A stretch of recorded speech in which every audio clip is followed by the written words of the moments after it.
అందరికీ నమస్కారం. అమ్మ మాట అమ్మాయి బాట ఛానల్కి స్వాగతం. కథ చెప్పుకుందామా? దౌర్భాగ్యం. ఒక ఊళ్ళో ఇద్దరు అన్నదమ్ములు ఉండేవారు. పెళ్ళిళ్ళు చేసుకుని తమ తండ్రి ఆస్తిని సమంగా పంచుకొని వేరువేరు కాపరాలు ఏర్పాటు చేసుకున్నారు. అయితే కొద్ది కాలంలోనే వారి అదృష్టాలు కూడా వేరైపోయాయి. పెద్దవాడికి కుచేల సంతానంలాగా ఏటా పిల్లలు కలిగారు. ఆస్తి యావత్తూ పోయింది. రెండో వాడికి రోజులు కలిసొచ్చాయి. అతను సంపన్నుడయ్యాడు. చివరకు పెద్దవాడి పరిస్థితి భయంకరంగా పరిణమించింది. అతనికి, భార్యకు, పిల్లలకు కట్టుకునేందుకు సరిగ్గా గోచిపాతలు కూడా లేవు. వారికి ఏ పూట కడుపు నిండా గంజి కూడా దొరికేది కాదు. ఈ పరిస్థితుల్లో పెద్దవాడు అభిమానం చంపుకొని తమ్ముడి దగ్గరకు వెళ్ళి, తమ్ముడు, నేను పిల్లలు పస్తులతో మలమలా మాడిపోతున్నాం. దేవుడి దయవల్ల నీకింత ఉంది కనుక తోచిన సహాయం నాకు చెయ్యి. నాకింకెవ్వరూ గతిలేరు అని ప్రాధేయపడ్డాడు.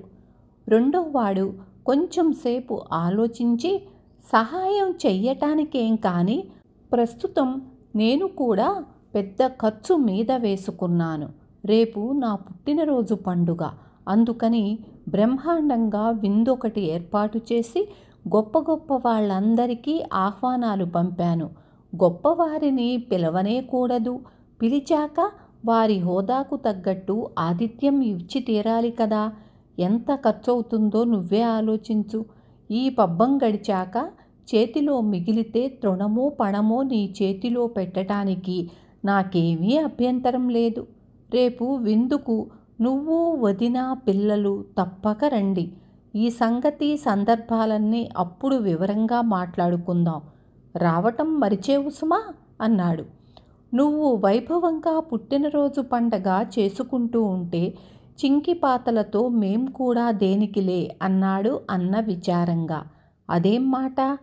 పేదరికం వచ్చినంత మాత్రాన మనం ఒక తల్లి పిల్లలం కాకపోతామా అన్నాడు తమ్ముడు.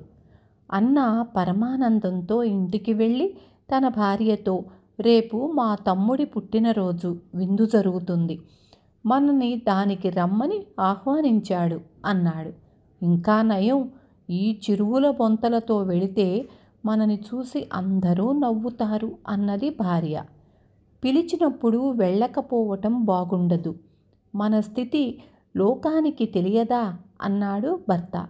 మర్నాడు అన్న కుటుంబం తమ్ముడి ఇంటికి వెళ్ళారు. ఇల్లంతా సంపన్నులైన అతిథులతో కళకళలాడుతోంది. ఆ ఉత్సాహంలో అన్నను, అతని భార్యను, పిల్లల్ని గమనించిన వారు లేరు, ఆదరించిన వారు లేరు. ఆఖరుకు నౌకర్లు కూడా వారికేసి చూడలేదు. భోజనాలకు కూర్చునేటప్పుడైనా వారినెవ్వరూ పిలవలేదు. కడపంక్తిన కూడా వారికి చోటు లేకపోయింది. అన్న ఆశ నిరాశగా మారింది. ఆయన కుటుంబము కలిసి మాడుతున్న డొక్కలతో ఇంటికి బయలుదేరి వచ్చేశారు. దారిలో ఒక దౌర్భాగ్యుడు వారి వెనకే నడుస్తూ వచ్చాడు. మన వెనకగా ఎవరో నడిచి వస్తున్నట్లున్నారు. ప్రపంచమంతా మనను వదిలివేస్తే వీడు మన వెంటపడ్డాడేమిటి అన్నది భార్య విసుగ్గా. వాడు మన దౌర్భాగ్యం అయి ఉంటాడు అన్నాడు భర్త. అది నిజమే. ఆ మనిషి వాళ్ళ దౌర్భాగ్యమే. అదివరలో వాళ్ళు వాణ్ణి చూడలేదు కానీ వాడు మాత్రం వాళ్లను చాలా కాలంగా వెన్నంటే ఉంటున్నాడు. మర్నాడు అన్న ఇంట్లో నుంచి బయటకు రాగానే వాకిలి దగ్గర కూర్చుని దౌర్భాగ్యం కనబడ్డాడు. చూడు, ఈ లోకంలో ఏమీ సుఖం లేదు. ఎందుకు విచారిస్తావు? వెళ్ళి సారాయి తాగి ఆనందించుదాం పద అన్నాడు దౌర్భాగ్యం అన్నతో. దానికి నా దగ్గర డబ్బు లేదే అన్నాడు అన్న నిరుత్సాహంగా. నీ పాత గొంగళి అమ్ము. చలికాలం వెళ్ళిపోయింది కదా, మళ్ళీ చలికాలం వచ్చేదాకా బ్రతికుంటే చూసుకోవచ్చులే అన్నాడు దౌర్భాగ్యం. అన్న లోపలికి వెళ్ళి పాత గొంగళి తెచ్చాడు. దాన్ని అమ్మగా వచ్చిన డబ్బుతో ఇద్దరూ తాగారు. అది మొదలు అన్న ఇంట్లో ఉన్న ఒక్కొక్క వస్తువే అమ్ముతూ ఆ డబ్బుతో తాగసాగాడు. దౌర్భాగ్యం రాత్రింబగళ్ళు తన వెంటే ఉంటున్నాడు. తనను మరింత గోతులోకి తోస్తున్నాడు. ఈ సంగతి అన్నకు తెలిసి కూడా ఏమీ చెయ్యలేకపోయాడు. కానీ చిట్ట చివరకు అన్నకు ఏమీ మిగలలేదు. ఎక్కడన్నా కూలీ చేసి 2 డబ్బులు తెద్దామని అన్న అనుకున్నా దౌర్భాగ్యం నిరుత్సాహపరుస్తూ ఉండేవాడు. ఈ దౌర్భాగ్యానికి ఎదురు తిరిగితే తప్ప నేను బాగుపడను అని చివరకు అన్న తీర్మానించుకున్నాడు. ఒకనాడు వారిద్దరూ పొలాల మధ్యగా నడిచి వస్తుండగా ఒక బీడులో చాలా పెద్ద రాయి కనపడింది. ఇక్కడ ఎక్కడా కొండలు లేవే, ఇంత రాయి ఇక్కడికి ఎలా వచ్చింది? ఎవరో కష్టపడి తెచ్చి ఉంటారు.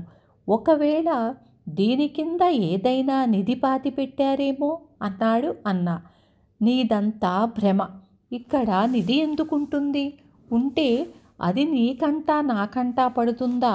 మన మొహాలకు అంత అదృష్టం కూడానా అన్నాడు దౌర్భాగ్యం. కానీ అన్న ఇక వాడి మాటలు వినదలచలేదు.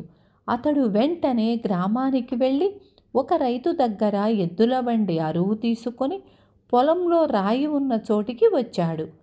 దారి పొడుగునా దౌర్భాగ్యం నిరుత్సాహపరుస్తూనే ఉన్నాడు. కానీ అన్న వాడి మాటలు వినిపించుకోలేదు. రాయి దగ్గర బండి ఆపి దిగి అన్న దౌర్భాగ్యంతో, ఒక పట్టు ఈ రాతిని పక్కకు తోద్దాం అన్నాడు. ఇద్దరూ కలిసి రాతిని ఒక పక్కకు వరగతోశారు. అన్న అనుకున్నట్లే ఆ రాతి కింద చిన్న గొయ్యి ఉంది. దాని నిండా బంగారు కాసులున్నాయి. ఇద్దరూ ఆత్రంగా ఆ బంగారాన్ని తోడి బండిలో పోశారు. ఇంకా ఏమైనా మిగిలి ఉందేమో చూడు అన్నాడు అన్న. చూడక్కర్లేదు, ఇంకేమీ లేదు అన్నాడు దౌర్భాగ్యం. గోతిలోకి దిగి జాగ్రత్తగా వెతుకు. 2-3 కాసులు మిగిలిపోయాయేమో, వాటిని మాత్రం ఎందుకు పోనివ్వాలి అన్నాడు అన్న. దౌర్భాగ్యం ఇష్టం లేకుండానే గోతిలోకి దిగి వంగి లోపల తడుముతూ ఉన్న సమయంలో అన్న రాతిని యథాస్థానంలోకి తోసి బండి ఎక్కి ఇంటికి వచ్చేశాడు. ఆయనకు దౌర్భాగ్యం పీడ వదిలిపోయింది. ఆ తరువాత ఆయన ఏ కష్టాలు లేకుండా భార్యాబిడ్డలతో సుఖంగా జీవించాడు. విన్నారు కదా. రేపు మళ్ళీ ఇంకొక మంచి కథతో మీ ముందుకు వస్తాను.